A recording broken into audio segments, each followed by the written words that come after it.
Onyu was only 23 years old and working her first job at the Galactic Council headquarters. As a junior translator, she spent most of her time converting simple documents from one alien language to another. It was quiet work that she enjoyed, and she was proud to be helping Earth's diplomatic efforts. She was walking past the main council chamber when she heard loud voices coming from inside.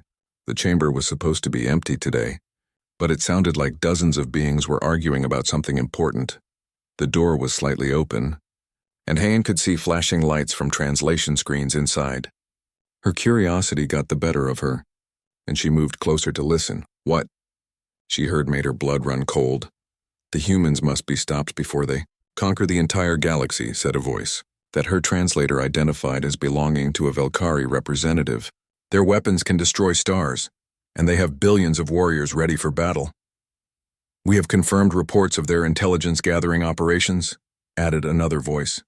They can repair and control any technology they encounter. No defense system will stop them.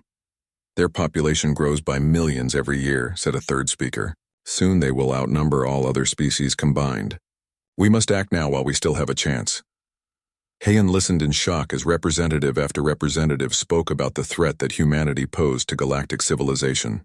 They talked about human star weapons, their unstoppable military forces, and their apparent plan to conquer every inhabited world in the galaxy.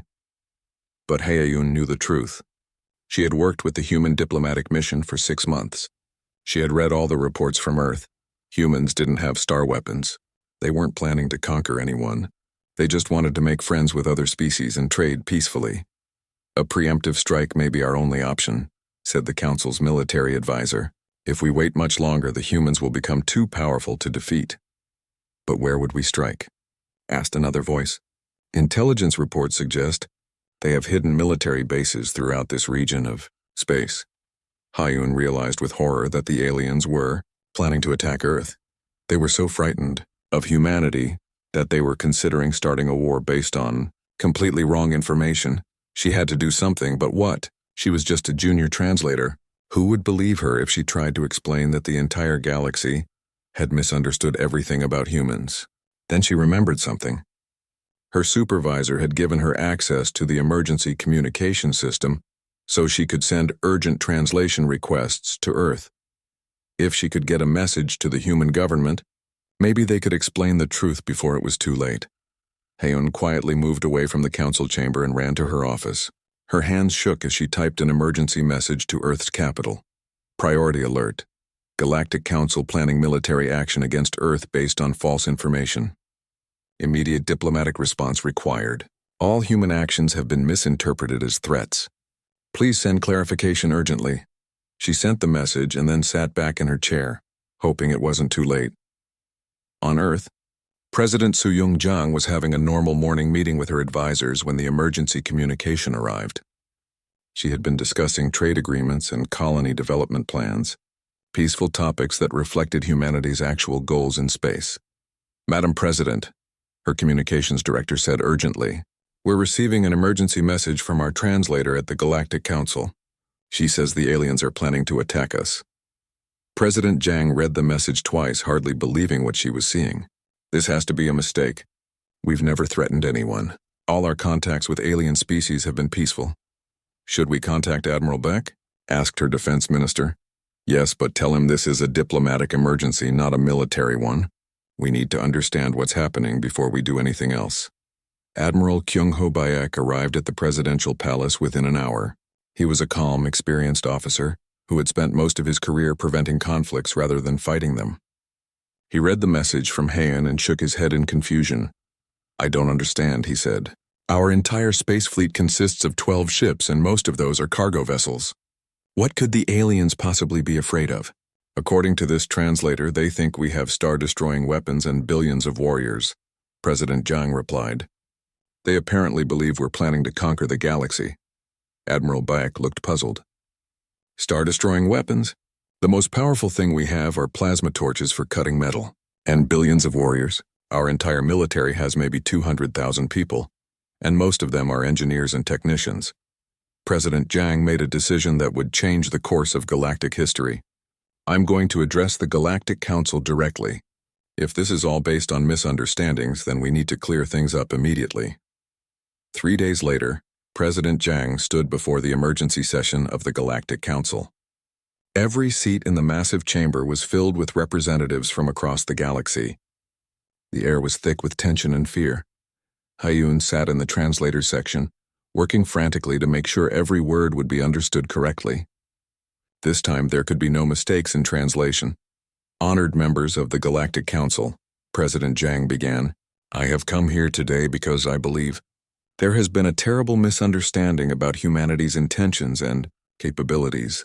The alien representatives listened nervously as her words were translated into dozens of different languages. I want to address the concerns that have been raised about my species. First, humans do not possess weapons that can destroy stars. What you witnessed in the Valkyrie encounter was an emergency procedure where we vented excess plasma from our engines to prevent an explosion. It's a safety measure that saves lives, not a weapon that destroys them. Many of the aliens looked confused. The Valkyrie representative stood up and spoke carefully. But the energy output was enormous. Our sensors detected power levels beyond anything we have ever seen. That's because our engines run much hotter than most alien technology, Admiral Beck explained from beside the president. We use contained fusion reactions for power. When we vent plasma, it looks dramatic, but it's just hot gas being released safely into space. President Jiang continued. Second, you have concerns about our population and expansion. Yes, there are 12 billion humans, and yes, we are establishing colonies. But we are not an army of conquest. We are families looking for new homes, scientists studying the universe, and traders hoping to build relationships with other species. She gestured to a large screen that showed images from Earth. Pictures of human cities, schools, hospitals, and farms appeared before the council. These are our real military bases, she said, showing images of small defensive installations around Earth. We have 12 ships in our entire space fleet. Most of them are designed for exploration and trade, not warfare. The aliens stared at the images in amazement. They had expected to see massive fortifications and weapons factories. Instead, they saw peaceful cities and ordinary people going about their daily lives. Third, you believe that humans can control any technology and use it as a weapon. This is partly true and partly false. Humans are good at fixing things and learning how devices work. But we don't see technology as something to weaponize. We see it as something to improve and share. G1O, who had been brought to the council as an expert witness, stood up and addressed the chamber. When I repair alien devices, I'm not studying them for military purposes. I'm trying to help people whose equipment is broken. That's what humans do. We see a problem, and we try to fix it. But your fighting abilities, said the Korthak representative. We saw one of your people defeat a trained warrior without effort. Taehyun Lim stepped forward. I'm a police officer. My job is to protect people and stop conflicts without anyone getting hurt. When I restrained your citizen, I was trying to prevent what I thought was a crime. I let him go because I realized it was a misunderstanding. Humans don't fight because we enjoy violence. We fight only to protect ourselves and others. President Jiang took a deep breath before addressing the council's biggest fear. You think humans show mercy because we feel superior to other species. This is wrong. We show mercy because we believe life is precious. Every species, every individual has value. The idea of destroying entire civilizations horrifies us. She gestured to the screen again, which now showed human art, music, and literature. This is what humans really care about. Beauty, creativity, love, hope. We explore space not to conquer it, but to understand it. We meet other species not to defeat them, but to learn from them. The chamber was completely silent as the aliens absorbed this information. Everything they had believed about humanity was wrong. The terrifying warriors were actually explorers and dreamers. The unstoppable conquerors were families looking for new homes. The technology thieves were problem solvers who wanted to help. Finally, the senior council member, an ancient being from the Eternari species, spoke. If this is true, then we have made a terrible mistake. We have been preparing for war against a species that only wants peace. President Jiang nodded sadly. The real tragedy is how much time we've wasted being afraid of each other instead of learning from each other. Yoonji Han walked through the busy corridors of Nexus Station, pulling her wheeled cargo container behind her. The station was huge, with thousands of shops, restaurants, and meeting rooms spread across 50 different levels. Beings from dozens of alien species moved past her, talking in languages she didn't recognize. She was here for what she thought would be a simple trade negotiation. Earth had many products that aliens seemed to want, and in return humanity needed certain rare minerals that were common in other star systems. It was supposed to be a normal business meeting. What Yunji didn't know was that Nexus Station was hosting the most important gathering in galactic history. Representatives from 47 different alien species had secretly come together to discuss what they called the human problem. The evidence against humanity was mounting, and something had to be done before it was too late. Behind Yunji walked Jiwon-Oh, a young engineer who specialized in fixing broken technology. She had come to the station because alien devices often needed repairs that local technicians couldn't handle. It was good business, and she enjoyed the challenge of working with unfamiliar machines. Walking beside them was Taehyun Lim, a security officer who used to be a police detective on Earth. His job was to make sure the human traders stayed safe while conducting business on alien stations. He carried no weapons and wore a simple uniform, but his alert eyes constantly watched for any signs of trouble. The three humans had no idea that every alien on the station was watching them with a mixture of fear and fascination. Stories about human capabilities had grown wilder with each telling. Some aliens believed humans could read minds. Others thought they could see through solid walls. A few were convinced that humans could kill with just a touch. The trading floor should be on level 37, Yunji said, checking her electronic map. We can take the lift from here. They entered a large elevator along with several alien beings. The aliens pressed themselves against the far walls of the lift, trying to stay as far away from the humans as possible. Yunji thought they were just being polite by giving her group more space. When they reached level 37, the aliens rushed out of the elevator as quickly as they could. One of them, a small creature covered in soft fur, dropped something in his hurry to escape. It looked like a small electronic device with blinking lights. "Excuse me," Yunji called after the creature. "You dropped this." The alien stopped and turned around, his large eyes filled with terror. He looked at the device in Yunji's hand as if it were a bomb about to explode. "Keep it," the alien said quickly. "I don't need it anymore." Then he ran away as fast as his short legs could carry him. Yunji looked at the device with confusion. That was strange. Why wouldn't he want this back? Jiwon took the device and examined it closely. It was clearly some kind of communication tool, but it seemed to be broken. Several of the lights were flashing red, and it was making a quiet beeping sound. "It looks like it's malfunctioning," Jiwon said. "The power coupling is loose and the signal processor is overheating. This should be easy to fix." She pulled a small toolkit from her pocket and began working on the device. Within a few minutes, she had identified the problem and replaced a faulty component. The red lights turned green and the beeping stopped. "There we go," she said, holding up the now working device. "Good as new." What Jiwon didn't know was that 20 alien engineers had tried to fix that same device over the past month. It was a complex piece of technology that required specialized knowledge and expensive replacement parts. The aliens had given up on it because the repair would cost more than buying a new device. But Jiwon had fixed it in minutes, using what looked like primitive tools and spare parts she carried in her pocket. To the aliens who were secretly watching, this was proof that humans could understand and control any technology they encountered. The word spread quickly through the station's communication networks. The humans had just demonstrated the ability to repair advanced alien technology instantly. If they could fix anything so easily, they could probably turn any device into a weapon. Meanwhile, Yunji had found the main trading hall, a vast room filled with merchants from across the galaxy. Each species had its own section, selling everything from rare metals to exotic foods. The atmosphere was busy but friendly, with beings from different worlds conducting business together. Yunji approached a group of traders from the Zentari Collective, a peaceful species known for their excellent mining operations. She hoped to establish a regular trade relationship with them. "Hello," she said with a warm smile. "I'm here to discuss trade opportunities between Earth and your worlds." The Zentari trader, whose name was Kef, looked nervous but tried to be professional. What does Earth offer for trade?" "Many things," Yunji replied. "We have agricultural products, manufactured goods, artistic works, and of course our population is very good at learning new skills." Kef's eyes went wide when she mentioned Earth's population. How many humans are there? He asked carefully. About 12 billion on Earth itself, Yunji said proudly, and we're establishing colonies on dozens of other worlds. Our population grows by about 200 million every year. Kef felt dizzy when he heard these numbers. 12 billion humans? His entire species numbered only about 5 million individuals spread across 3 worlds.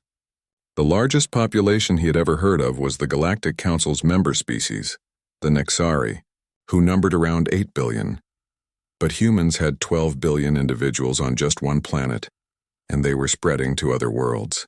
If each human was as dangerous as the report suggested, this meant there was an army of 12 billion super warriors preparing to conquer the galaxy.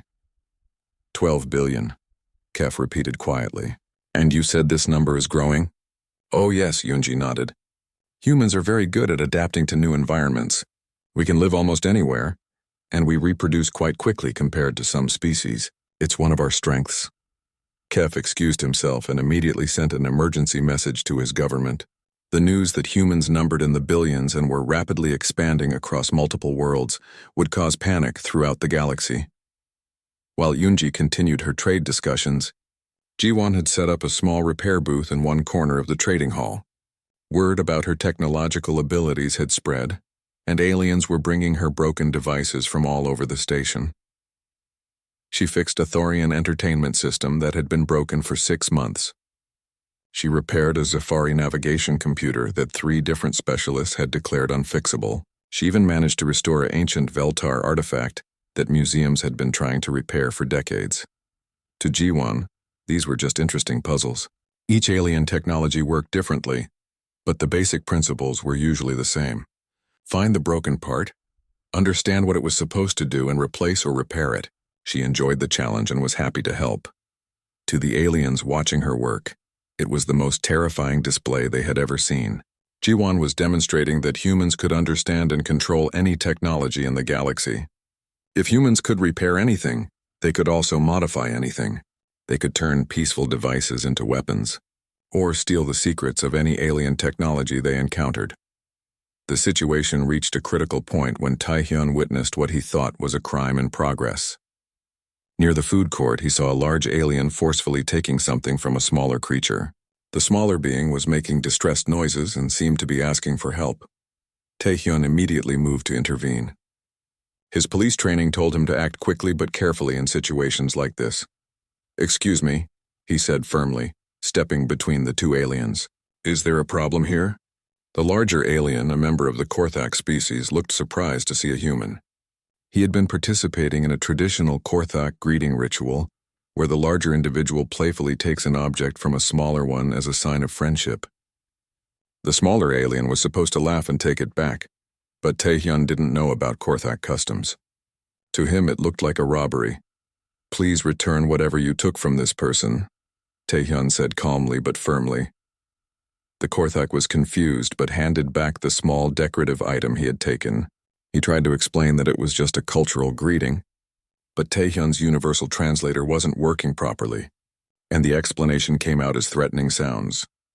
Taehyun moved closer to the smaller alien to make sure it was safe. The Korthak, thinking the human was preparing to attack, raised his arms defensively. This was exactly the wrong thing to do around a trained police officer. In one smooth motion, Taehyun grabbed the Korthak's wrist, turned him around, and gently but firmly pushed him face first against a nearby wall.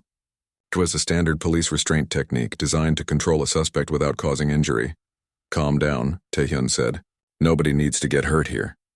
The Korthak found himself completely immobilized by the human's grip. He couldn't move his arms or legs, and the human's hold was so precise that struggling would only cause pain. In seconds, Taehyun had taken complete control of a being twice his size. But what shocked the watching aliens most was what happened next. After holding the Korthak for a few moments, Taehyun released him completely. "I think there was a misunderstanding here," Taehyun said. "Please be more careful in the future." Dr. Sunho Kang looked out the window of his research ship at the planet below. It was a brown and gray world with no atmosphere, spinning slowly around a dying red star. According to the star charts, this planet was completely lifeless and had been abandoned for millions of years. It was perfect for his research. Sunho was a xenobiologist, a scientist who studied life in extreme places.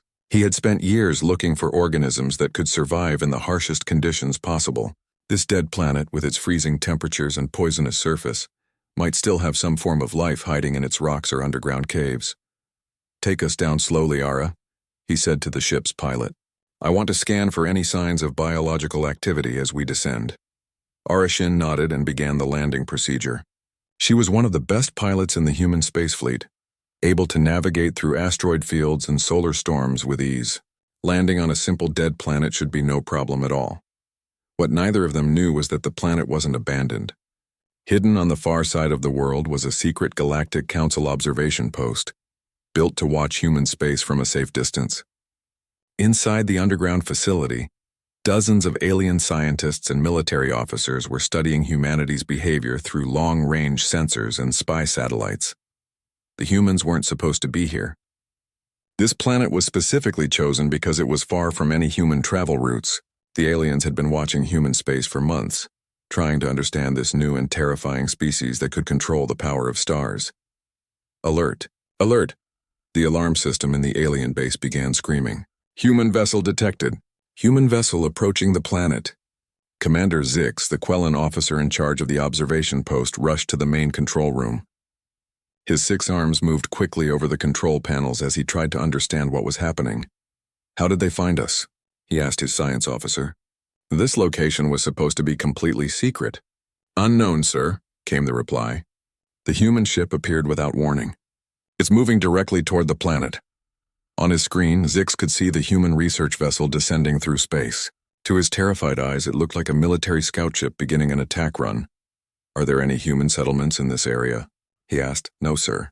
This system is completely empty. There's no reason for humans to be here unless they're looking for us," Zix finished the sentence. His skin turned pale blue with fear. Somehow the humans had discovered their secret base. Now they were coming to destroy it. High above the planet, Era was having some trouble with the landing approach. The planet's surface was covered with sharp rocks and deep canyons, making it difficult to find a safe place to land. She had to pilot the ship through a dense field of floating rocks that surrounded the planet like a shell. "This is trickier than I expected," she said, carefully steering around a large asteroid. "The gravitational fields are all mixed up here. It's like flying through a maze." To Ara, this was just another piloting challenge. She had trained for years to handle difficult situations like this. She used the ship's engines to slide between the floating rocks, sometimes coming within a few meters of collision. Her movements were precise and confident. In the hidden base below, the aliens watched in terror as the human ship performed what looked like impossible flying maneuvers. No normal pilot could navigate through the asteroid field so easily. The ship moved like it was dancing between the rocks, never hesitating, never making a mistake. "Look at that flying," whispered one alien technician. "It's like they know exactly where every rock is going to be." "Their sensors must be incredibly advanced," said another. "Or maybe they're using some kind of battle computer that can predict movement patterns." Commander Zix watched the human ship with growing fear. He had never seen flying skills like this, not even from the galaxy's best military pilots.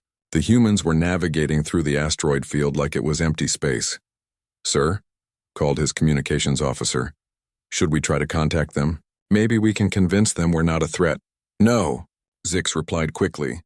"If we send any signals, they'll know exactly where we are. Right now, they might just be exploring. If we stay hidden, maybe they'll leave." The human research ship finally found a suitable landing spot on the planet's surface, between 2 large rock formations that would provide shelter from the constant dust storms. Ara set the ship down gently, her landing so smooth that Sunho barely felt it touch the ground. "Perfect landing," Sunho said, checking his instruments. "I'm reading some interesting geological formations about 2 kilometers north of here. Let's go take a look." In the alien base, panic was spreading. The humans had landed almost directly above their hidden facility. The aliens could hear the vibrations from the human ship's engines through the rock above their heads. "They know we're here," said the science officer. "They landed right on top of us. This can't be a coincidence." "Start emergency shutdown procedures," Commander Zix ordered. "Prepare to evacuate if necessary. And send a message to Galactic Council headquarters. Tell them the humans have found our observation post." Meanwhile, Sunho and his security chief, Min Jae-yoon, were putting on their environmental suits to explore the planet's surface. Minjae was a former police detective who had joined the space program to see new worlds. His job was to keep the research team safe while they worked. "What exactly are we looking for, Doctor?" Minjae asked as they prepared to leave the ship. "Any signs of life?" Sunho replied. "Even on a dead planet like this, there might be bacteria or other microorganisms hiding in protected areas. Life has a way of surviving in the most unlikely places." They stepped out onto the planet's surface, carrying scientific instruments and sample collection equipment.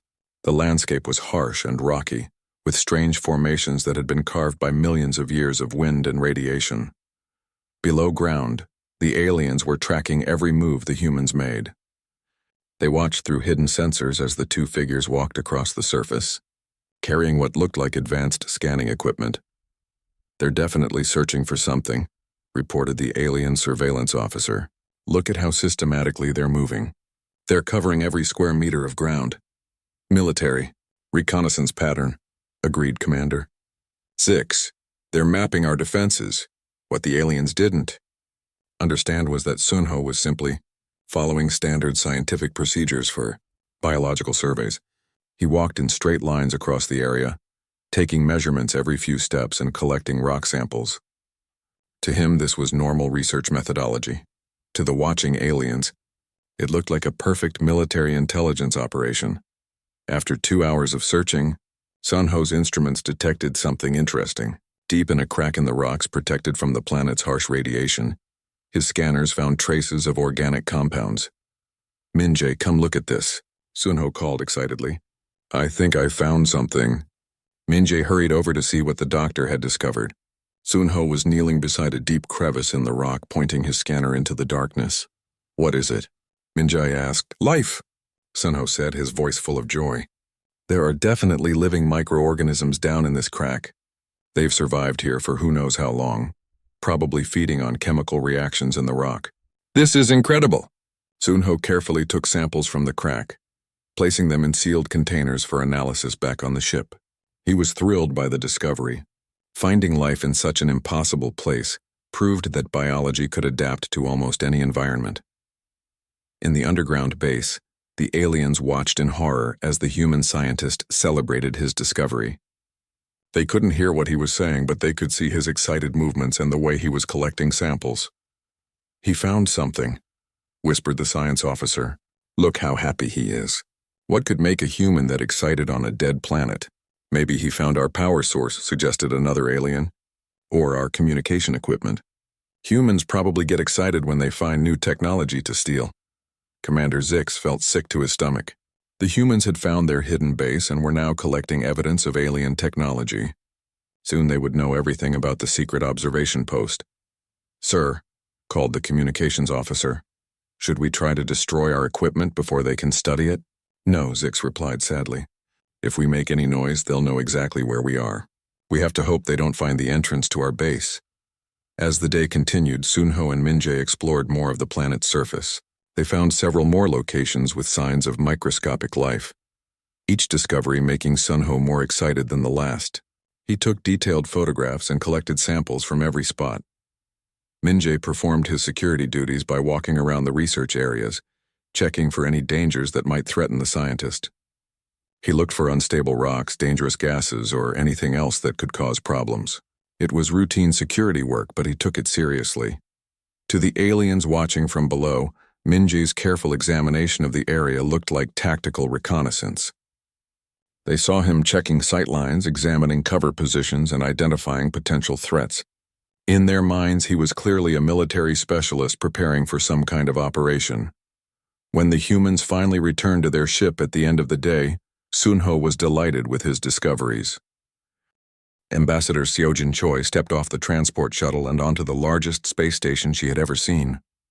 The Galactic Council's headquarters was massive, floating in the neutral space between 5 different star systems. Thousands of ships from dozens of alien species docked here every day to conduct business and diplomacy. Seojin had trained for this moment her entire career. She was Earth's first official ambassador to the galaxy, sent to establish peaceful relationships with alien civilizations. She carried gifts from Earth, cultural records, and most importantly, documents showing that humanity wanted to be friends with everyone. What she didn't, know was that every alien on the station was already terrified of her. The news about the human star weapons had spread quickly through galactic communications networks. Every species had heard about the Velkari encounter with the human ship. The story grew more frightening each time it was told. Some versions claimed that humans could destroy entire planets with their weapons. Others said that humans traveled through space looking for worlds to conquer. As Seojin walked through the station's main corridor, aliens hurried to get out of her way. She smiled and nodded politely, thinking they were being respectful. She had no idea they were moving away because they were afraid she might attack them.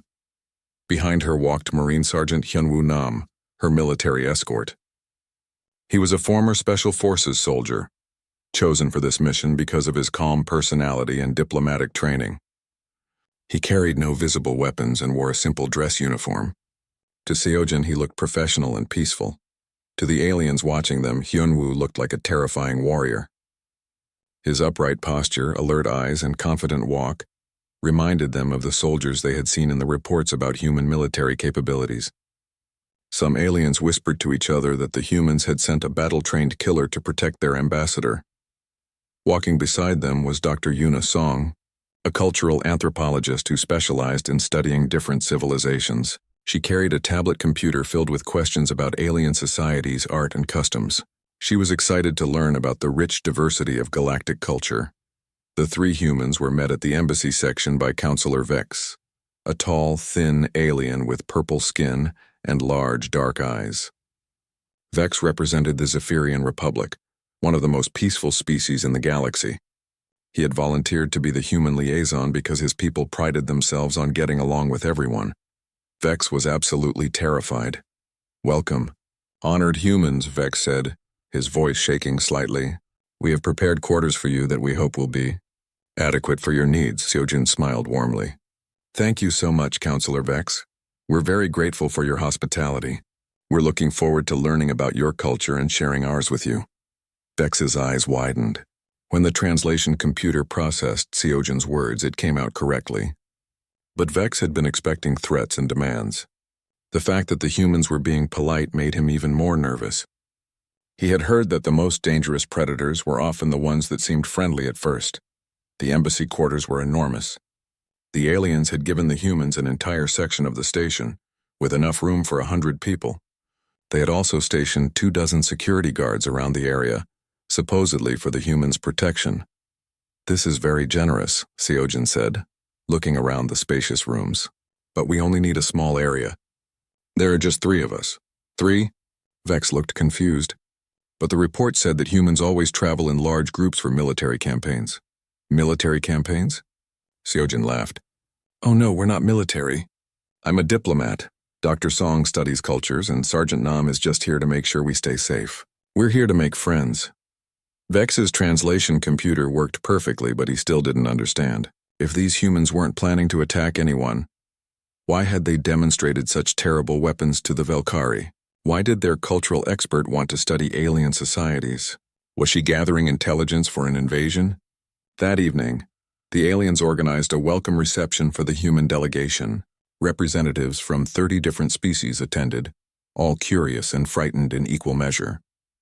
They had prepared their finest foods and entertainment, hoping to avoid making the humans angry. Yuna was delighted by everything she saw.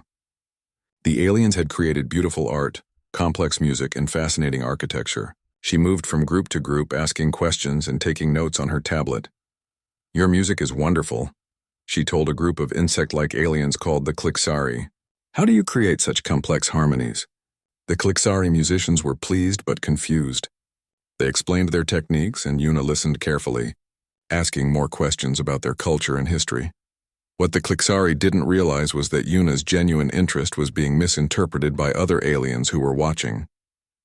They saw her taking detailed notes about everything and assumed she was gathering military intelligence. Her questions about alien society and technology looked like the kind of research that armies did before attacking. Meanwhile, Hyunwoo was trying to enjoy the alien food. Most of it was too sweet or too salty for human taste, but he ate politely and complimented his hosts. When a server offered him a glass of something that glowed green, he accepted it with a smile. "What is this?" he asked, "It is our finest celebration drink," the server replied, "made from the nectar of our homeworld's crystal flowers." Hyunwoo took a sip and immediately regretted it. The drink was incredibly strong, much more powerful than anything humans normally consumed. His eyes watered and he coughed slightly. "Very intense," he managed to say, trying to be polite. The server and other nearby aliens took this as a sign that the drink wasn't strong enough for human tastes. They had heard that humans were incredibly tough and could survive almost anything. If their strongest drink was too weak for humans, what kind of incredibly powerful beings were they dealing with? The real trouble started when Yuna noticed a group of aliens watching what appeared to be a violent entertainment program on a large screen. Two large armored creatures were fighting in an arena while crowds cheered. "Oh my," Yuna said, looking shocked. Are they actually fighting? Are they being hurt?" The aliens around her nodded proudly. "This is gladiatorial combat," one explained. "It is one of our most popular forms of entertainment. The fighters are volunteers who compete for honor and prizes." Yuna's face went pale. "They're hurting each other for entertainment?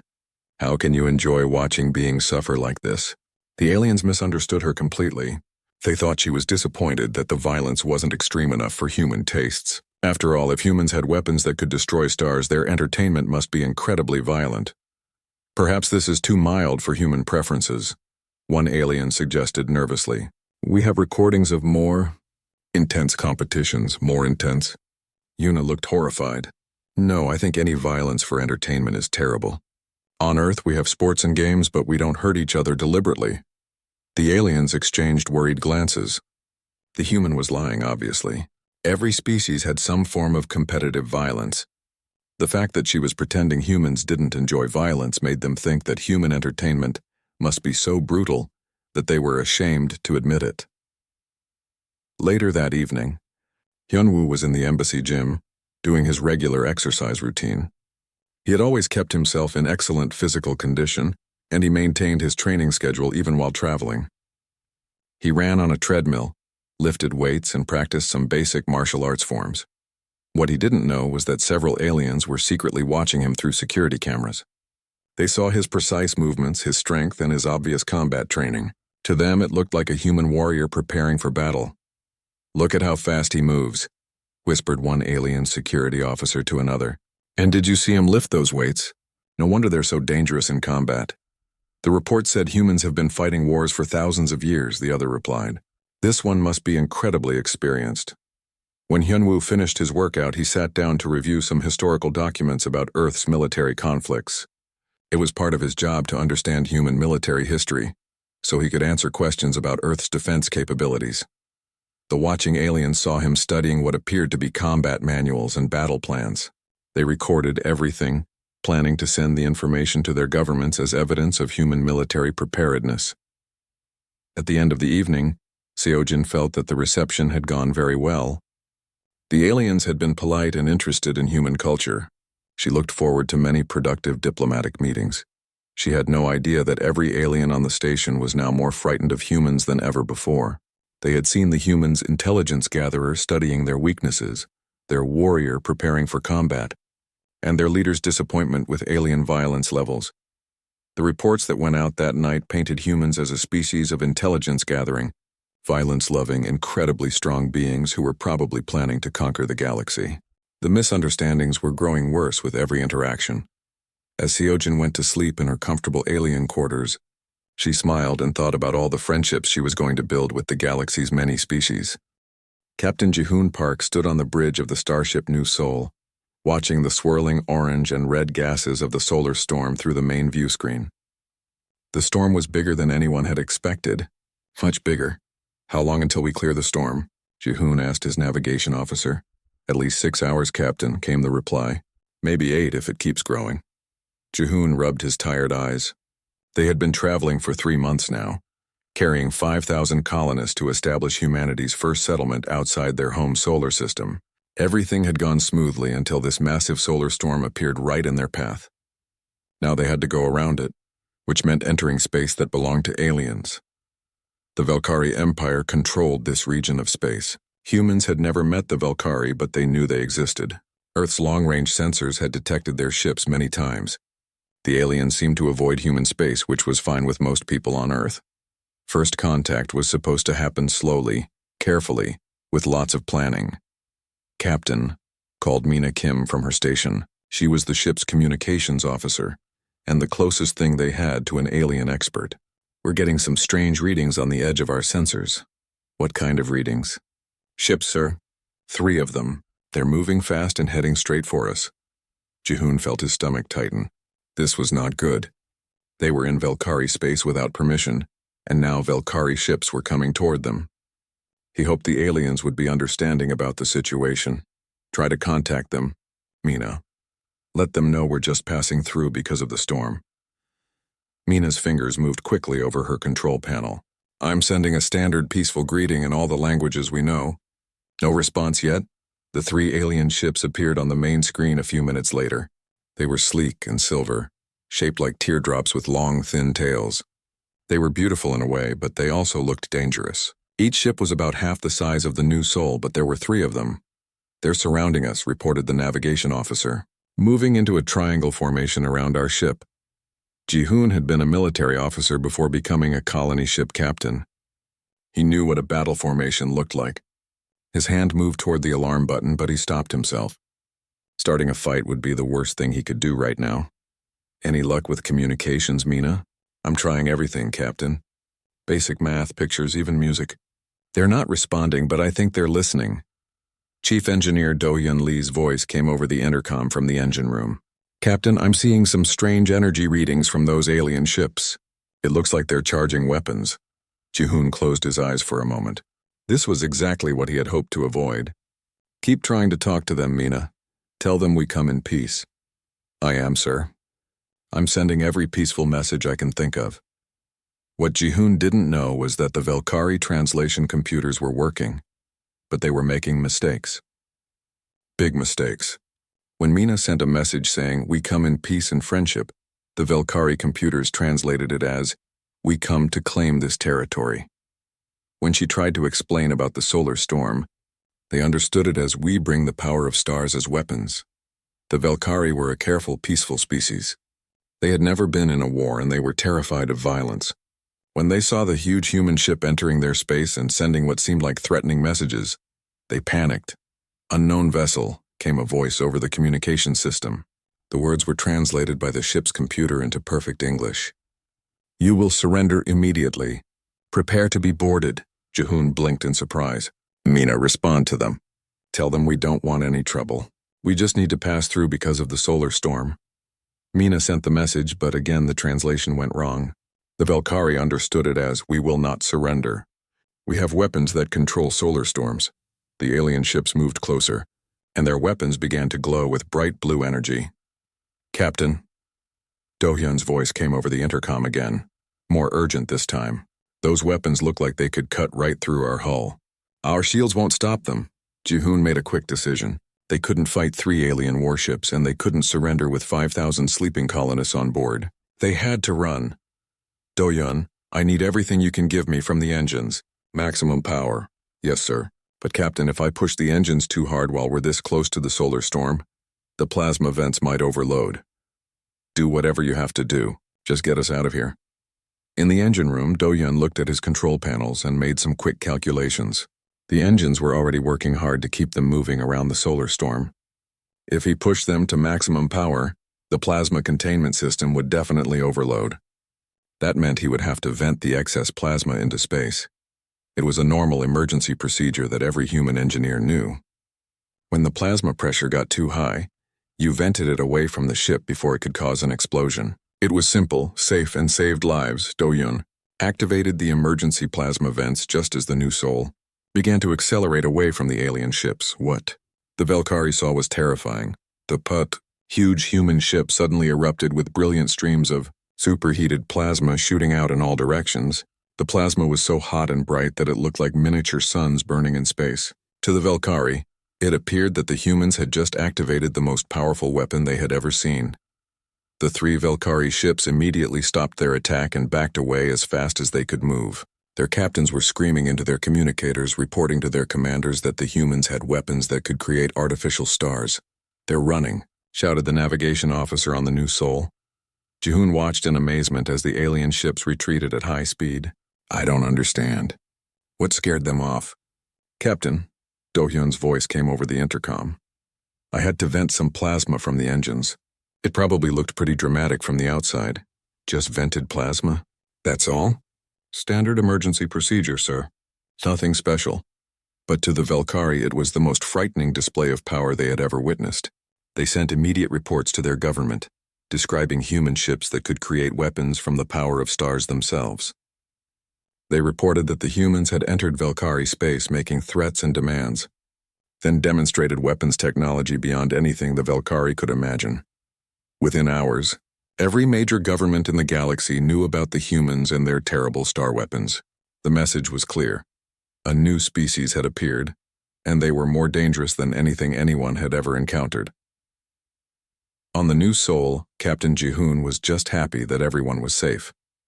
He had no idea that humanity's reputation as the most feared species in the galaxy had just been born from a simple engineering emergency and some very bad translations. The ship continued on its way around the solar storm, leaving behind 3 very frightened Velkari ships and the beginning of a misunderstanding that would shake the entire galaxy.